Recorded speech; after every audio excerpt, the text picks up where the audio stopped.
2023 के अंतिम तक माँ बाप को कामयाब होकर दिखाऊंगा, लेकिन 2024 आने वाली है और कामयाबी का कुछ पता नहीं। ऐसा क्यों? क्या गलती, क्या खता हुई मुझसे? आखिर मेरे साथ ही ऐसा क्यों?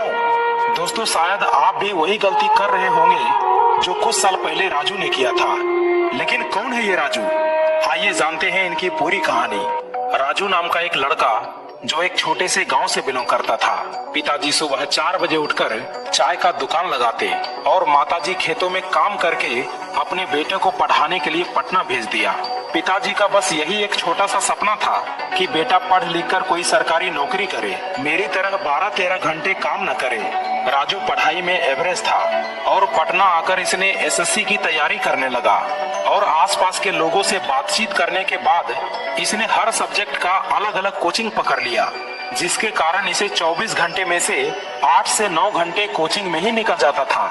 ये ना तो सही समय पर खाना बना पाता था और ना ही सही समय पर सो पाता था, और घर से इतने पैसे मिल नहीं रहे थे कि इतने महंगे रूम रेंट देने के बाद मेस में खाना खा सके, अपनी मेस लगवा सके।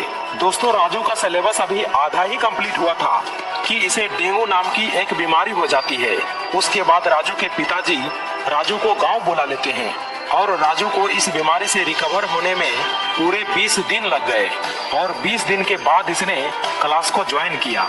अब जाहिर सी बात है कि 20 दिन में 2-3 चैप्टर तो छूटना ही था, और इसी चैप्टर को मैनेज करने के लिए राजू ने अपना बैच को ही बदल लिया। और इसी बैच में प्रिया नाम की एक लड़की पढ़ती थी जो राजू के ही आसपास वाले गांव की थी।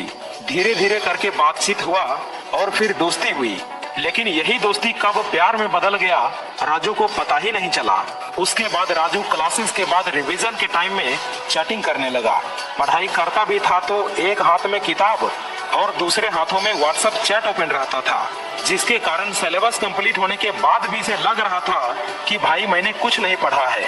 ना तो मॉक में अच्छे नंबर आ रहे थे और ना ही कोई एग्जाम निकल रहा था, क्योंकि सिर्फ सिलेबस कंप्लीट करने से ही कुछ नहीं होता, बल्कि कोई भी एग्जाम को क्रैक करने के लिए proper revision, proper mock test भी लगाने होते हैं, जो राजू ये सब बिल्कुल भी नहीं किया था।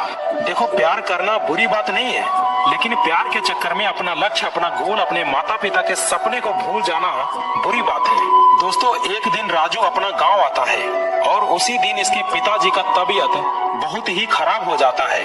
लेकिन हमेशा की तरह सुबह 4 बजे राजू के पिताजी चाय का दुकान खोलने के लिए चले गए। राजू ने रोकने की बहुत कोशिश की कि पिताजी मत जाइए, आपको बुखार है, लेकिन पिताजी नहीं माने। वो दुकान खोलने के लिए चले ही गए और बोले कि बेटा, हम डेली कमाने खाने वाले हैं, अगर नहीं जाएंगे तो तुम्हारी फीस और रूम रेंट कहाँ से आएंगे? बेटा, जब तुम्हारी जॉब लग जाएगी ना, तब हम आराम करेंगे। और इतना बात सुनकर राजू के आंखों में आंसू आ गया और उस दिन राजू को एहसास हुआ कि यार, पिताजी कितने मेहनत कर रहे हैं, मुझे पढ़ाने के लिए अपना सब कुछ दांव पर लगा दिए और कितनी उम्मीदें हैं हमसे, और हम केवल टाइम पास कर रहे हैं। यार, जब पिताजी सुबह 4 बजे उठकर काम पर जा सकते हैं तो हम सुबह 4 बजे उठकर पढ़ाई क्यों नहीं कर सकते? राजू उसी क्षण अपना बोरिया बिस्तर समेटकर पटना चला गया और एक कमरे में बंद होकर daily revision, daily mock test लगाने लगा। और इसने ठान लिया कि अब बहुत हुआ टाइम पास, अब वक्त आ गया है मेहनत करने का, अब वक्त आ गया है माँ बाप का सपना पूरा करने का। और 1 साल की कड़ी मेहनत के बाद इसने सीजीएल एग्जाम को क्रैक करके अपने माँ बाप के सपने को पूरा किया। तो जब भी तुम्हें मोटिवेशन कम होने लगे, जब भी तुम्हारा मन हारने लगे, जब भी तुम्हारा मन पढ़ाई से भटकने लगे, तो एक बार अपने माँ बाप के चेहरे को याद करना, उनकी गरीबी, उनके संघर्ष, उनकी परिस्थिति को याद करना। मोटिवेशन भर भर के आएगी। कहानी पसंद